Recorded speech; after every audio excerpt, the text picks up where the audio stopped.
ఏంటబ్బా ఈ అమ్మాయి ఎలా ప్రవర్తిస్తుంది? హలో, మిమ్మల్ని మీ పక్కకు వచ్చి కూర్చోవచ్చా? సరే వచ్చి కూర్చోండి, చలిగా ఉందన్నారు కదా.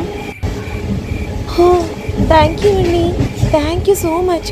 బాగా చలేసేస్తుందండి.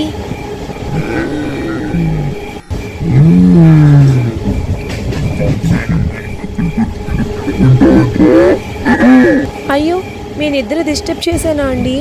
ఏం లేదండి, బోర్ కొడుతుంది. ఈ అమ్మాయి ఏంటి ఇంత వింతగా ప్రవర్తిస్తుంది? నాకేం అర్థం కావట్లేదు. ఏం ఆశిస్తుంది ఈ అమ్మాయి నా నుండి?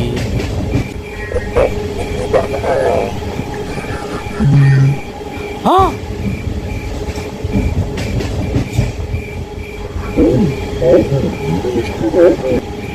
ఆ! ఏంటిది చిరాగ్గాను? ఓ సారీ అంకుల్, సారీ దయచేసి ఏమనుకోకండి అంకుల్, సారీ. ఓకేనమ్మా, ఓకే. ఏమైంది? ఎందుకంటే టెన్షన్ ఉన్నావు? ఏం భయపడుతున్నావు?